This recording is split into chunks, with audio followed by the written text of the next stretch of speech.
Hello, hello, hello, and welcome to today's episode of Her Version. This podcast is dedicated to sharing stories of struggle and triumph, a platform that allows individuals to tell their truth in order to inspire and uplift others. For those of you that are new to this podcast and like content like this, make sure you hit that subscribe button. Make sure you follow, like, and share. I am your host, Sabrina Victoria. Let's jump right in.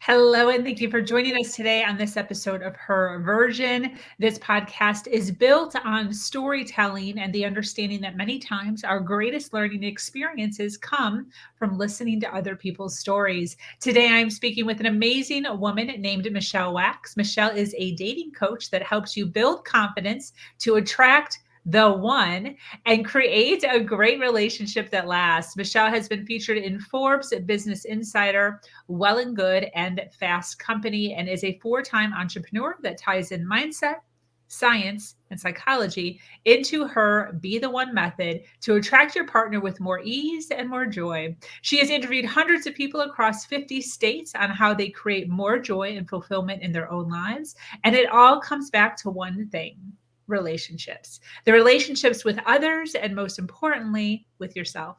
Michelle will be sharing her journey through her own life and how she came to love the industry she is in. Welcome, Michelle. So I want to ask, what's been your greatest challenge in creating healthy romantic relationships for yourself or for others? Yeah, absolutely. And I feel like with this, for me, for a long time, and I've definitely shifted my mindset on this and helped people shift their mindsets, where it would be great if everyone had your mindset of going in with it with like a lightheartedness, right? It's exciting, it's different. Even if it's not what you expect, it's still an experience. But for a long time, I had a scarcity mindset around dating. And I was thinking, oh my God, there's no one good left, right? Even when I was in my 20s, which of course there's still plenty of people at any age. It doesn't matter how old you are. But I think a lot of the time society kind of ingrains, especially when you hit a certain age, as a woman or a man, it doesn't really matter, right? We should have found that person or else we're doomed. And so shifting out of that has been powerful because I'm sure you experience this too, going on dates, when you have that energy about you, right? That it's lighthearted, it's exciting, you're excited to be there. It's not a draining or boring experience. People pick up on that and they're going to be more drawn to you to begin with. So that was a big shift for me, is getting clear on what I wanted and that I could actually have it, right? I didn't have to settle. That was huge. And once I did that, of course, my current boyfriend, right, popped into my life, right, in an unexpected way. And from there, I think in building that relationship, what's been a challenge for me and that I'm still working on is realizing that he processes things differently, right? So say we have a disagreement or, there's some conflict there. I'm a very action-oriented person. I want to fix things right away and talk about it right away.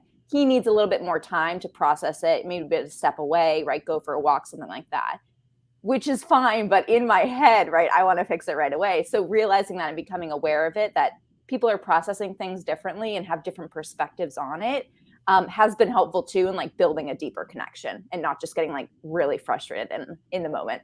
Definitely. So when you're coaching individuals on creating relationships for themselves, is it action based? Like, I want you to go out this week and like, so I'm just imagining like, oh my God, that's a lot of pressure. Like, is it action oriented like that? No. So it's a combination, right? Because of course there has to be action. The person isn't going to just show up at your home, right? Hopefully not. That would be weird. But I really focus a lot on getting clear on where you're at today and what you truly want, right? Building that belief that you can have it, right?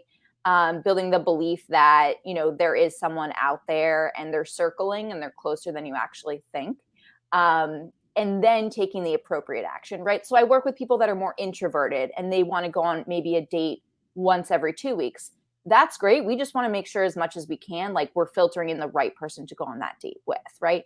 Other people I work with, right, they're more extroverted. They want to get out there. They're going on 3 or 4 dates a week, and that works well for them. But it all depends on personality and, like, of course, what you're comfortable with.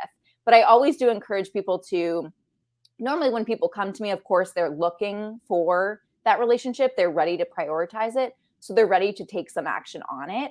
But it just depends on kind of like the consistency of it. Got it. Do you help people write up their profile? Like if they decide like, Yeah. hey, I'm deciding that I want to go on to Match.com, do you help them with their Yes, yes. So that's something that I do is I do dating profile audits if you already have one out there to tap into, okay, what could be tweaked to filter in the right type of people on a conscious level, but also I'm big into the subconscious and what we're kind of even sometimes not knowing that we're putting out there or maybe portraying on a subconscious level.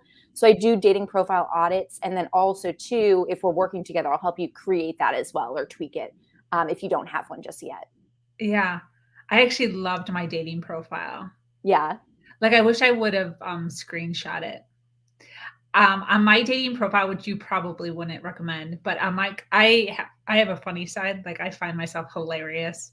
I love So, it.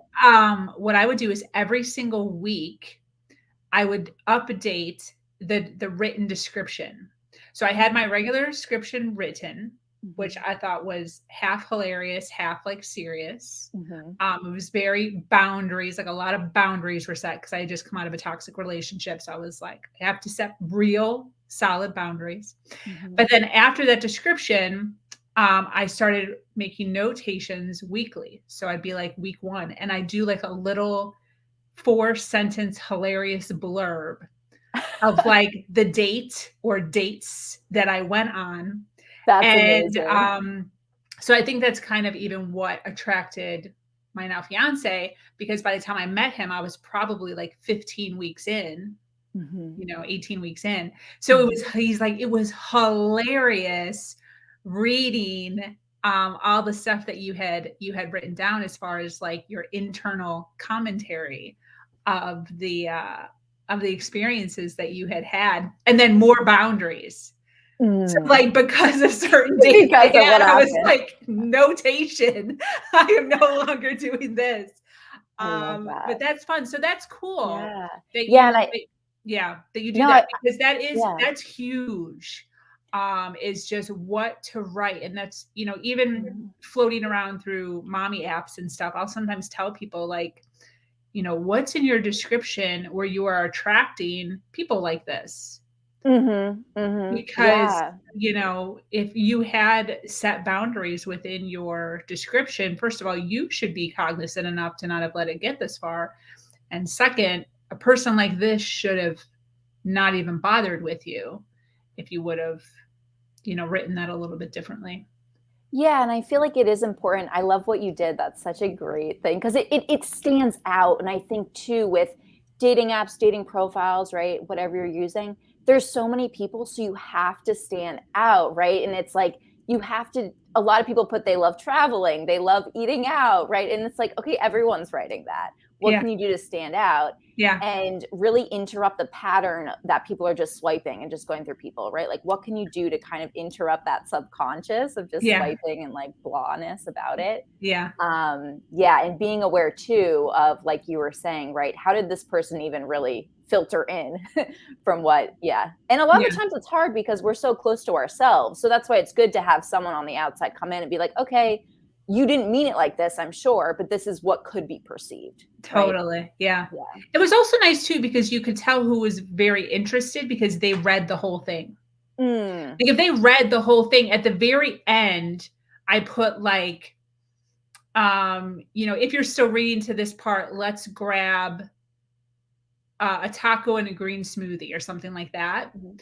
So like 50% of the people, they could have scrolled all the way to the bottom, but 50% of the people did actually say like, I'd like to take you up on that taco and green smoothie, which in my mind was more like I gravitated more towards them because I assumed that they probably read or at least tried to skim, the thing, which then makes the pool of people that I'm looking at so much smaller versus Yeah. just the people I could tell that just read like the first little blurb of like, I like yoga. Yeah, and it's more intentional too. I think too, with it can be draining if you're giving your energy to so many different people. So it's good to be more intentional about it, or to kind of have that almost filter that you had of like, okay, if they commented on that last line, then I Yeah, know that they're more invested in it to start out with. exactly. And then your energy doesn't get drained. Exactly.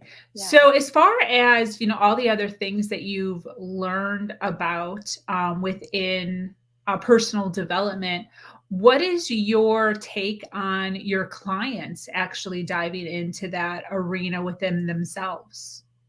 Yeah, so it's extremely important to become self-aware, first of all, of where you're at today, what have might have, drawn into that or created that, right? Which we always have power to transform the future. So building that belief as well that your past doesn't define the future. And then tapping into, okay, where do you want to go, right? I like to compare it to a GPS system, right? It's like, okay, we have the starting location of where you are today, destination, what's the path we're taking to get there. It's going to be different for everyone, but I think depending on, I do a pretty in-depth intake form and intake session with everyone that works with me to make sure that if they prefer podcasts to reading books, right, I'm going to give them more audio oriented things that are going to help in their shift. But personal development is huge because I feel like it transformed my life entirely, and it just really helps you know yourself. And you're always going to be with yourself, right? People can come and go, right? Life is very unpredictable and unexpected. But the one thing you can always count on is yourself. So you might as well strengthen that and build up the emotions you want to be feeling daily with yourself first, and then have that other person come in.